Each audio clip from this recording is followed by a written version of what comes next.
This is three bands from the 1960s from Canada and more Ontario-based, Toronto-based.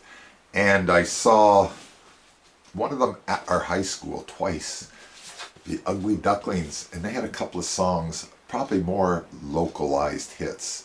They had Just in Case You Wonder and Nothing. And I gotta say, I still listen to this album. And this is 1966, I believe. And when I saw them, they were the first band I saw live. And they were at our high school, and they were great.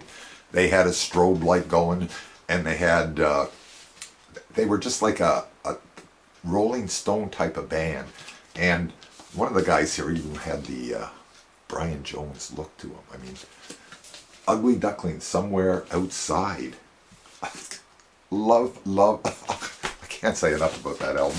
Then we have Kensington Market, another band from Toronto, Kensington Market. There is a Kensington Market in Toronto. And this has I Would Be the One, a great song. I just heard it in the car on the way home today. And these guys were really great songwriters. Unfortunately, they only put out 2 albums. And it's too bad they couldn't have gone a little farther. I'm not crazy. Felix Pappalardi produced this one. And I'm just not crazy about his production. He just added too much to it, and he took a little bit away from their songwriting, because their songwriting and the singing and everything is just excellent. And this is Avenue Road, and that's a street in Toronto. And this is their second album, Aardvark.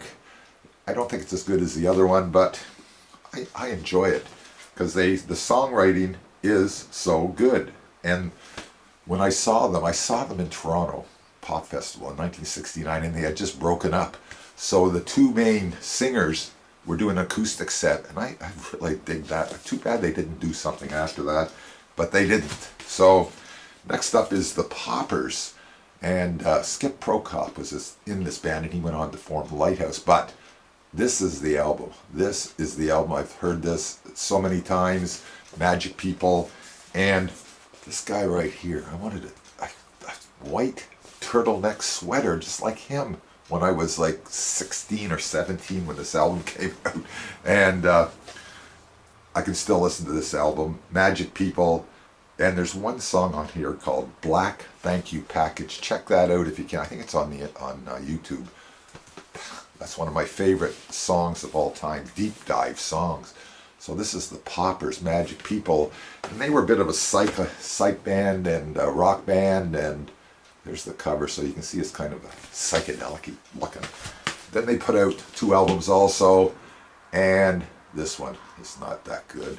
Unfortunately, the first song, South Down Train, was excellent. It's kind of a long one too. It's 8 minutes long. Good jammy thing. And then it all went downhill from there, unfortunately. But that's 3 lesser known bands from, well, they're from Toronto basically. They're based out of Toronto. And I can still listen to those albums, and I still do. So check them out if you can find them.